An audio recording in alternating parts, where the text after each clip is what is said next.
Hello friends, कैसे हैं आप स्वस्थ होंगे, मस्त होंगे और अपनी पढ़ाई भी अच्छे से कर रहे होंगे। मैं नीतू सिंघल अपने YouTube channel Divya biology classes में आपका स्वागत करती हूँ। फ्रेंड्स, हमने कल एक टॉपिक लिया था आनुवंशिकता एवं जैव विकास, जो कि साइंस आरपीएससी फर्स्ट ग्रेड के फर्स्ट पेपर की जो साइंस है उसका एक टॉपिक है। इसमें से हम काफ़ी टॉपिक पहले भी कवर कर चुके हैं, उनकी वीडियो आप मेरे यूट्यूब चैनल पर देख सकते हैं। इसके अलावा अगर कोई रीट की, लेव स्टैंड, पटवारी की भी तैयारी कर रहा है तो उनके लिए भी ये टॉपिक बहुत ही इम्पोर्टेंट है, बहुत ही बेनिफिट देने वाले हैं। और अपनी जो पूरी सीरीज है वो एनसीईआरटी बेस्ड है। इसके कारण आपको किसी भी एग्जाम में इस वाली सीरीज से सारे जो क्वेश्चन है वो देखने को मिल जाएंगे। तो हम शुरू करते हैं आज का टॉपिक आनुवंशिकता एवं जैव विकास का पार्ट 2। फ्रेंड्स, कल हमने पढ़ा था कि आनुवंशिकता क्या होती है, मोनोहाइब्रिड क्रॉस के बारे में, डाई हाइब्रिड क्रॉस के बारे में हमने पढ़ा था। और इसके अलावा हमने जो मेंडल ने मटर के पौधे पर जो प्रयोग किए थे वो प्रयोग देखे थे। 7 जो जोड़ी लक्षणों को चुना था, उन लक्षणों के बारे में देखा था। साथ में कुछ ऐसी डेफिनेशन देखी थी जो हमें इस वाले चैप्टर में काम आने वाली है। तो जो हमने प्रयोग देखे थे उसके आधार पर मेंडल ने जो नियम दिए थे उन नियम को हम कहते हैं मेंडलवाद, या मेंडल के नियम या वंशागति के नियम भी इनको कहते हैं। मेंडल ने जो वंशागति के 3 नियम दिए थे उनमें से कौन कौन से नियम हैं जिनके बारे में आज हम पढ़ने वाले हैं। प्रभाविता का नियम, जिसे हम लॉ ऑफ डोमिनेंस भी कहते हैं। दूसरा नियम है विसंयोजन का नियम, या लॉ ऑफ सेग्रीगेशन भी कहते हैं। दूसरा इसको पृथक्करण का नियम भी कहते हैं। दूसरा इसको क्या कहते हैं? पृथक्करण का नियम भी इसको कहते हैं।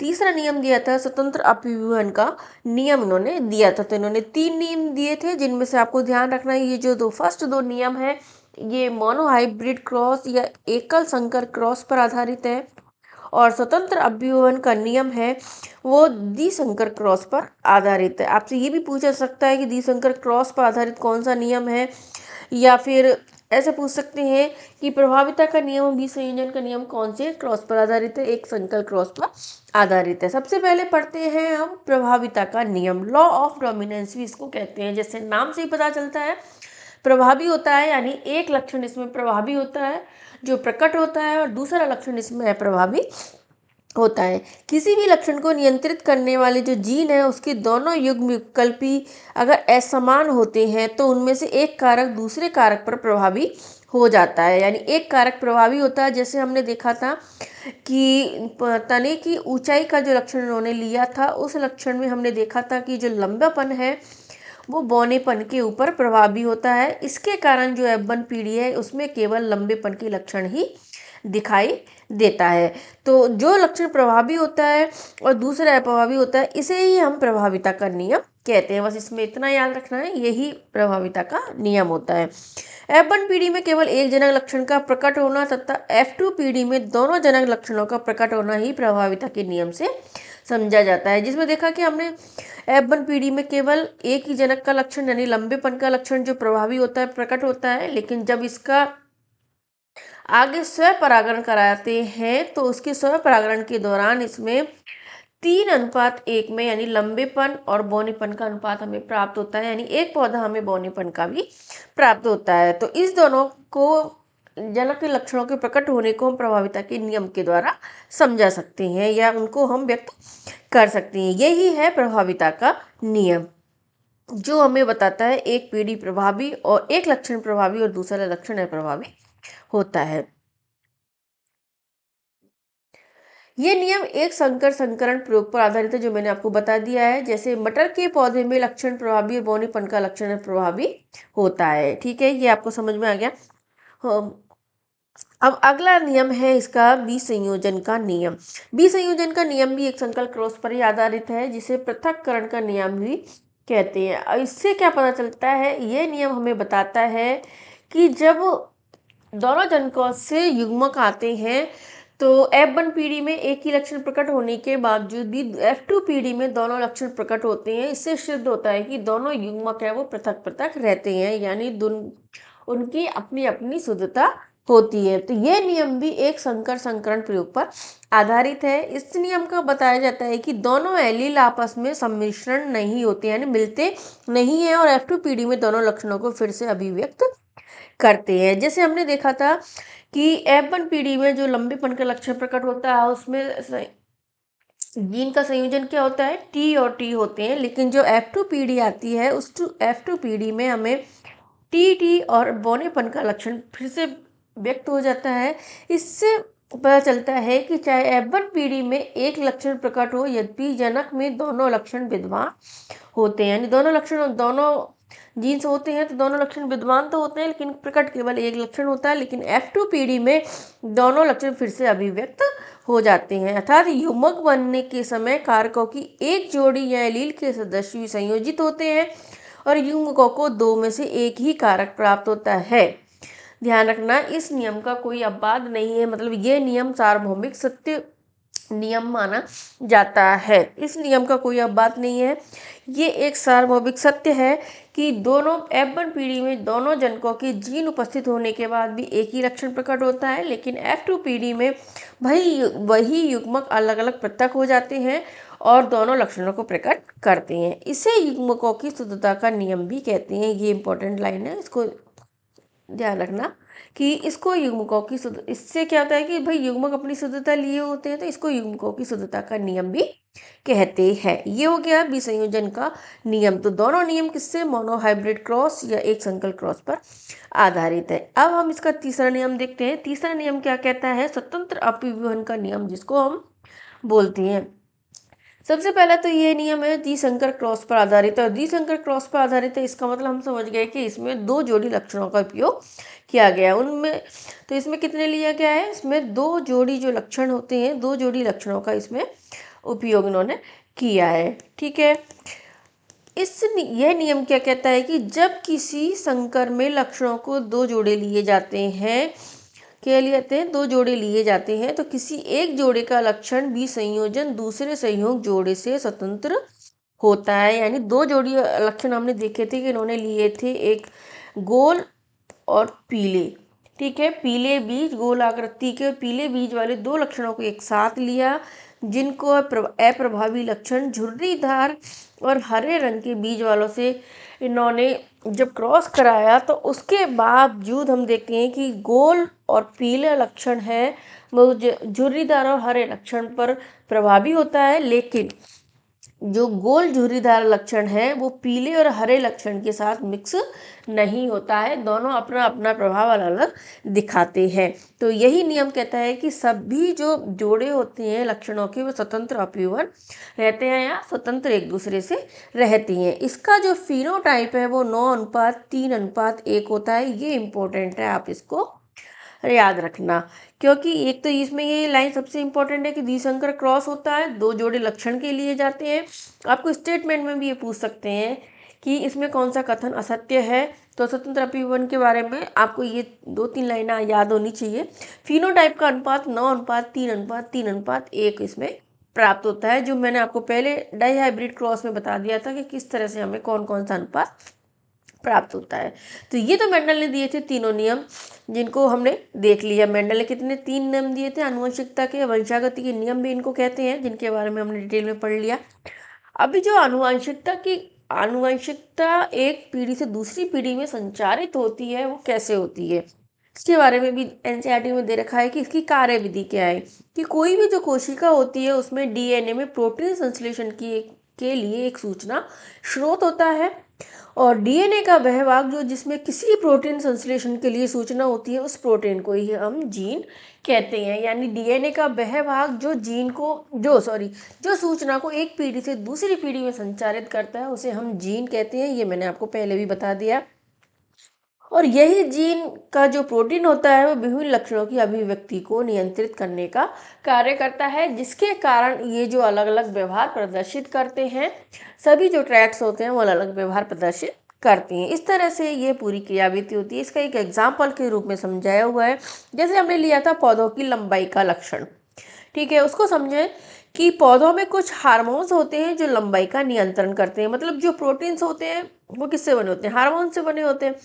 तो जो इनमें हार्मोन्स होते हैं वो लंबाई का नियंत्रण करते हैं। जब किसी पौधे की लंबाई पौधे में उपस्थित हार्मोन की मात्रा पर निर्भर करती है, यानी किसी पौधे में कितना हार्मोन उपस्थित है उसी के आधार पर हम उसकी लंबाई का निर्धारण करते हैं। जैसे जंतुओं में भी हमने देखा था, पहले जंतु हार्मोन जब हमने पढ़ा था उसमें देखा था कि जो पिट्यूटरी ग्लैंड्स का ग्रोथ हार्मोन होता है वो जो इंसान होती है, मानव होते हैं, उनकी लंबाई का नियंत्रण करता है। इस तरह से ही जंतु पौधों में भी पौधों की जो लंबाई का नियंत्रण है वो हार्मोन करते हैं। अब जो जितना हार्मोन जिसमें जितना ज़्यादा बनेगा वही उसकी लंबाई कम या ज़्यादा को निर्धारित करेगा। जैसे हम देखते हैं कि पौधों के जो हार्मोन की मात्रा उस प्रक्रम की दक्षता पर निर्भर करेगी जिसके द्वारा यह उत्पादित होता है, और इसके लिए एंजाइम आवश्यक होते हैं। इस प्रक्रम के लिए महत्वपूर्ण है, यदि एंजाइम दक्षता से कार्य करेगा तो हार्मोन पर्याप्त मात्रा में बनेगा और पौधा लंबा हो जाएगा। मतलब क्या होता है कि इस पे एंजाइम काम करते हैं। अब ये जो एंजाइम होता है ये हार्मोन को उत्पादित करते हैं, ठीक है। अब ये हार्मोन जब एंजाइम बराबर कार्य करेंगे तो हार्मोन अधिक बनेगा, और हार्मोन अधिक बनेगा तो पौधे की लंबाई अधिक होगी और हमें इसमें लंबेपन का लक्षण दिखाई देता है, ठीक है। लेकिन एंजाइम अगर कम काम करता है तो हार्मोन कम बनेगा, ठीक है, और हार्मोन कम बनेगा तो इसकी जो बौनापन का लक्षण हमें दिखाई देता है। यानी इस प्रोटीन के जीन में कुछ परिवर्तन होते हैं तो बनने वाली जो प्रोटीन की दक्षता पर प्रभाव पड़ेगा, और हार्मोन की मात्रा भी कम हो जाती है और पौधा बौना हो जाएगा। तो ये प्रोटीन की दक्षता और एंजाइम की जो दक्षता पर निर्भर करता है कि पौधा लंबा होता है, पौधा बौना होता है। तो इसकी आनुवंशिकता की कार्यविधि को भी हमने देख लिया। अब है हमने जो मेंडल के प्रयोग देखे थे उनकी व्याख्या भी आगे की गई है कि मेंडल के प्रयोगों से हमें क्या सिद्ध होता है कि लैंगिक प्रजनन के दौरान संतति के डीएनए में दोनों जनक समान रूप से योगदान देते हैं, ठीक है। ये हमने देख लिया कि दोनों जनकों का समान योगदान होता है। यदि दोनों जनक संतति के लक्षण के निर्धारण में सहायता करते हैं तो दोनों जनक एक ही जीन की प्रतिकृति संतति को प्रदान करेंगे। मतलब दोनों लक्षण निर्धारण तो करते हैं लेकिन उनमें से किसी एक ही जीन की जो प्रतिकृति है वो संतान में आती है, और वही माता के या पिता के लक्षण अधिक प्रभावी रूप से बच्चे में या संतति में दिखाई देते हैं। इसके आधार पर हम लिंग निर्धारण को भी देख सकते हैं कि जो मानव होता है, ये इंपॉर्टेंट है कि मानवों में जो लिंग निर्धारण होता है वो कैसे होता है। कुछ जंतुओं में भी लिंग निर्धारण के लिए अलग अलग प्रोसेस होती है, और लैंगिक जनन के द्वारा ही लिंग का निर्धारण होता है। तो लैंगिक जनन में भाग लेने वाले दो एकल जीव किसी न किसी रूप में एक दूसरे से भिन्न होते हैं, ठीक है, ये हमको पता है। अब हम देखेंगे कि नवजात जो होती हैं उनमें लिंग का निर्धारण कैसे होता है, यानी सेक्स डिटर्मिनेशन इसको बोलते हैं। कैसे इनमें सेक्स डिटर्मिनेशन होता है, लिंग का लड़का होगा या लड़की होगा, नर होगा या मादा होगा, ये सब निर्धारण कैसे होता है। इसके लिए अलग अलग स्पीच में अलग अलग युक्ति अपनाती हैं। कुछ पर्यावरण पर भी निर्भर होते हैं। कुछ जंतु ऐसे होते हैं जिनमें पर्यावरण के कारण भी, यानी टेम्परेचर के हाई लो होने पर या प्रकाश की अधिकता कमी के कारण भी लिंग का निर्धारण होता है। जैसे कुछ सरीसृप होते हैं जो लिंग निर्धारण निषेचित अंडे के ऊष्मायन ताप पर निर्भर करता है कि संतति नर होगी या मादा।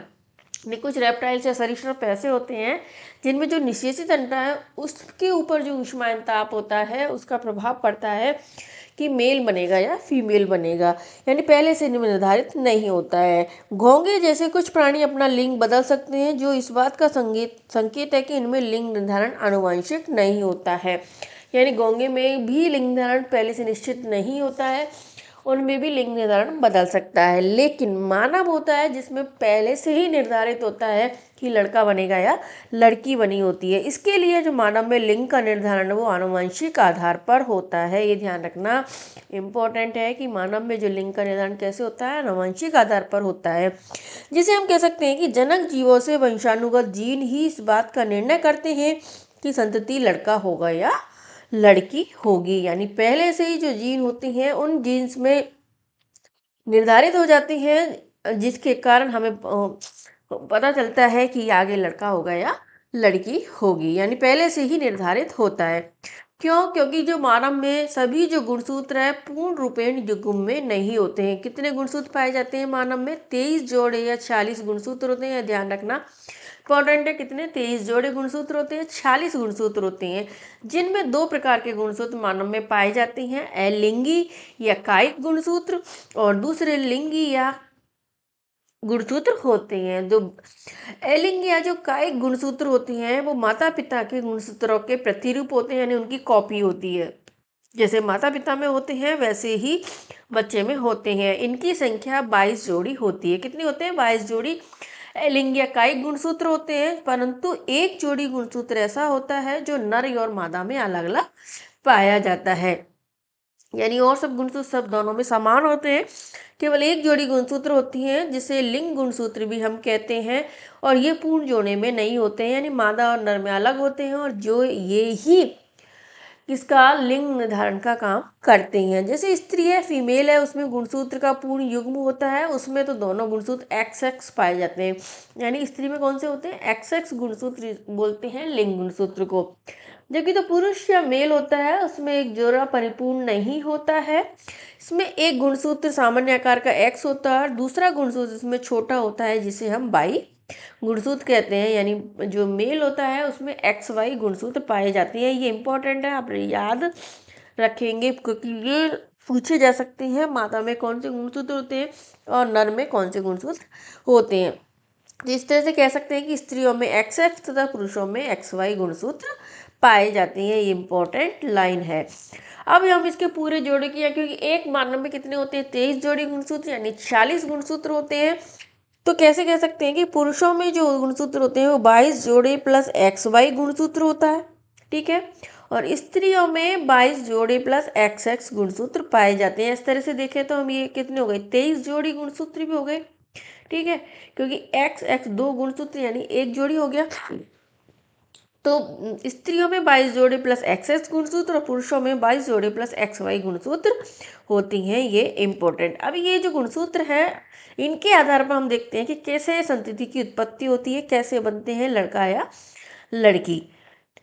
तो सामान्यतः हम देखते हैं कि तो आधे बच्चे इसमें लड़के और आधे बच्चे इसमें लड़की हो सकते हैं। सभी बच्चे चाहे वे लड़का हो अथवा लड़की अपनी माता से X गुणसूत्र प्राप्त होते हैं, क्योंकि माता में तो XX गुणसूत्र होते हैं।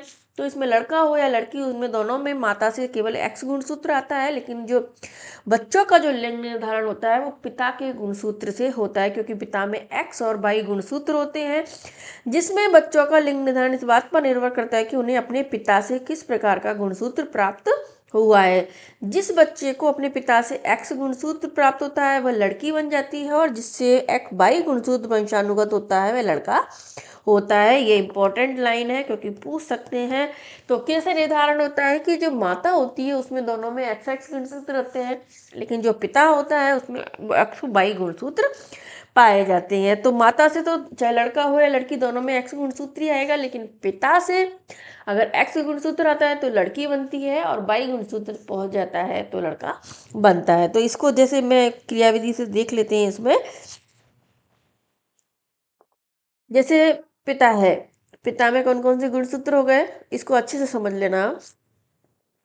पिता में कौन सा गुणसूत्र होता है? X और Y गुणसूत्र होते हैं, ठीक है, ठीक है। इसमें से दो युग्मक बनेंगे, X और Y, दो युग्मक बनेंगे इसमें। जबकि जो माता होती है उसमें XX गुणसूत्र होते हैं, तो इसमें XX ही युग्मक बनेंगे। जब पिता का X गुणसूत्र और माता का X गुणसूत्र एक दूसरे से मिल जाते हैं तो क्या बनती है? X गुणसूत्र बनते हैं, और इससे क्या बनती है? लड़की बनती है। यानी 25% इसमें लड़की हो गई।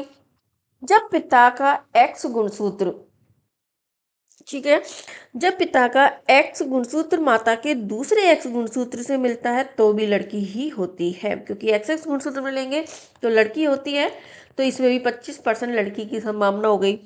लेकिन जब माता का X गुणसूत्र और पिता का Y गुणसूत्र मिलते हैं तो लड़का बनता है, यानी 25% लड़का। और इसका जब Y गुणसूत्र माता के दूसरे X गुणसूत्र से मिलता है तो भी लड़का ही होता है। इसका मतलब कहने का है जब पिता का Y गुणसूत्र माता के X गुणसूत्र से मिलता है तो लड़का होता है, और जब X गुणसूत्र पिता के X गुणसूत्र से मिलता है तो लड़की होती है। तो इसके आधार पर हम कह सकते हैं चाहे माता और पिता दोनों से लड़का और लड़की की जो संभावना होती है कितनी कितनी होती है? 50-50% होती है, क्योंकि जो केवल पिता के लिंग गुणसूत्र पर निर्भर करती है। यानी लड़का हो या लड़की, वो 50-50% पिता के गुणसूत्र पर ही निर्भर करती है। तो ये इसमें हमने देख लिया पूरा टॉपिक आनुवंशिकता और जैव विकास वाले में आनुवंशिकता वाला टॉपिक मैंने पूरा करा दिया है। इसमें आपको एक तो लिंग निर्धारण, तीनों मेंडल के नियम, थोड़ा मेंडल के बारे में और ज़्यादा भी नहीं तो, और इसके अलावा हमने जो देखे थे एक monohybrid cross, dihybrid cross के बारे में आपको अच्छे से लर्न करना है और आप इस टॉपिक के इसमें से नोट्स भी बना सकते हैं। कल जो इसमें टॉपिक होगा वो आगे जो सेकंड टॉपिक इसमें दे रखा है एबुलेशन वाला, उसको हम पढ़ने वाले हैं। तो अगर आपको मेरी वीडियो अच्छी लगी हो तो चैनल को लाइक कर लो, सब्सक्राइब कर लो और भी लोगों को शेयर कर लो ताकि उनको भी इस वीडियो का फ़ायदा मिल सके। फिर हम नए टॉपिक लेके चलेंगे और इस तरह से हमारे जो भी जनरल साइंस के छोटे छोटे और भी टॉपिक रहे हैं उनको हम कंप्लीट कर लेंगे। तो मिलते हैं कल नई वीडियो में। Thank you.